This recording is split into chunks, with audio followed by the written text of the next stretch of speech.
Welcome to the Full Moon Film Buff, episode 137. We're going to talk about The Face at the Window from 1939. I watched this on Tubi. I had not seen this before. Turns out it has nothing to do with werewolves, so this will be a brief episode. As always, we start with the prominent crew and cast. You can always find links to a more complete credit list in the show notes. The film was directed by George King. It was written by F. Brooke Warren, A.R. Rawlinson, and Ronald Fair. George King was a significant figure in early British cinema.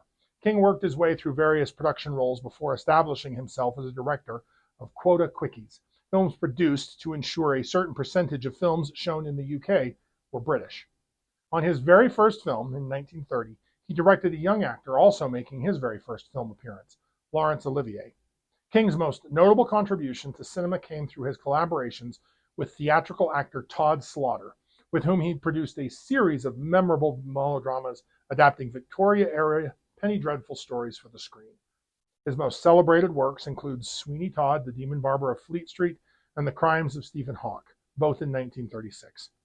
Rather than toning down Slaughter's theatrical style, King embraced it, creating films uniquely bridging stage and screen sensibilities. This approach, combined with his ability to create atmospheric tension despite modest budgets, became his directorial signature. Lieutenant Colonel Arthur Richard Rawlinson was a British Army officer who served on the Western Front, got wounded, and then served in military intelligence in both World Wars. In peacetime, he developed a successful career as a screenwriter and also produced several films. Notably, he wrote the influential film Gaslight from 1940, from whence we get the pop psychology term. The cast includes Tod Slaughter as Chevalier Lucio Delgado, Aubrey Malalou as M. de Bresson, Marjorie Taylor as Cécile de Bresson, John Warwick as Lucien Courtier, and Robert Adair as Goffer. When you close your eyes and imagine the archetypal mustache-twirling villain, whether you know it or not, you're envisioning Tod Slaughter, and yes, that is his real last name.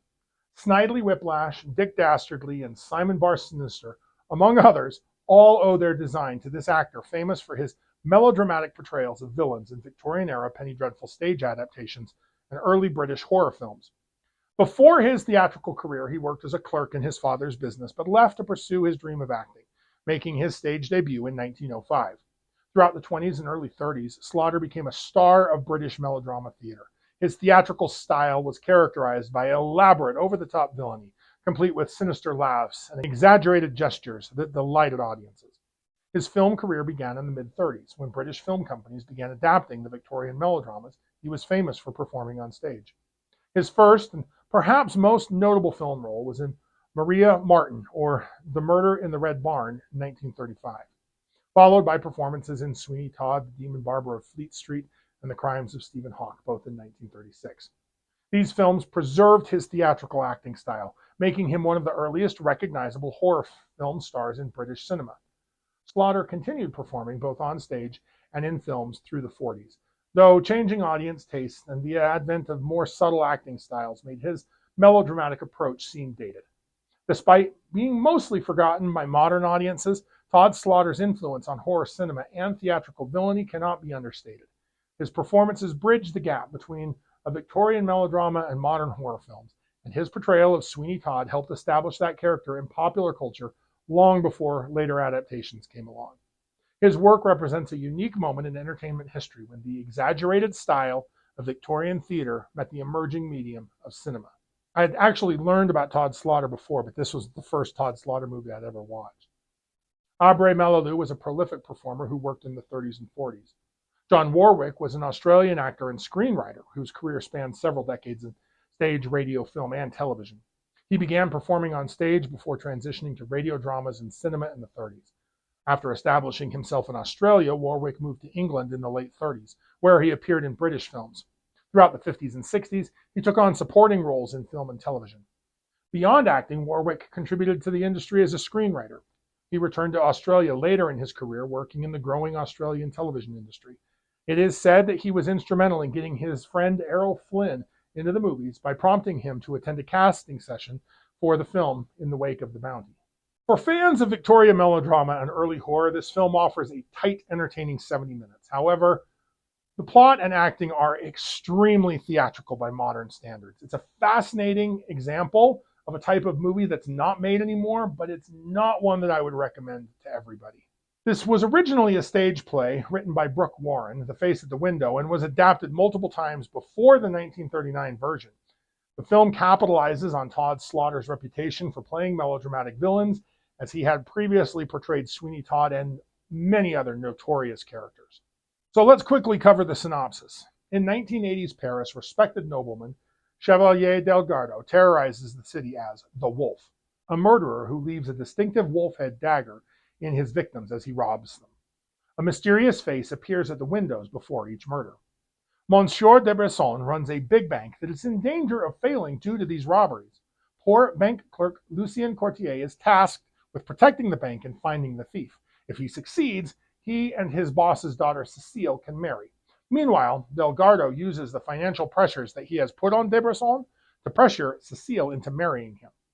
Police scientist La Pioche develops an electrical device to expose the killer's identity. Delgado uses his high society connections to implicate Lucien as the wolf. He then uses his underworld connections to plant incriminating evidence on Lucien, which gets the poor young man fired.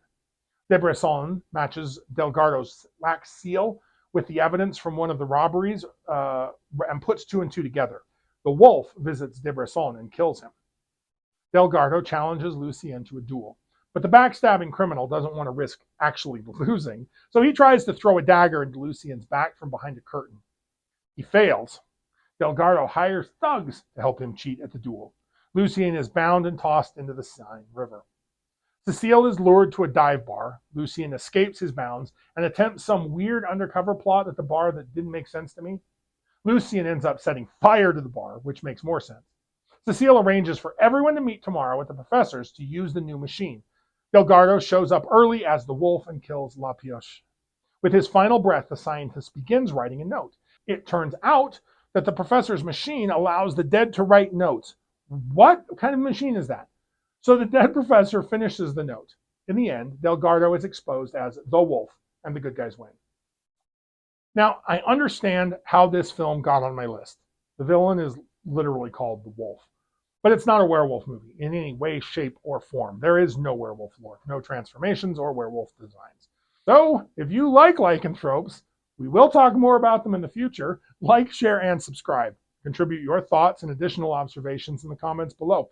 Let me know what I missed or what you noticed. Next, I plan on discussing Red Riding Hood from 2003. Keep your eye on the moon, a silver bullet in the chamber, and we'll see you back next episode.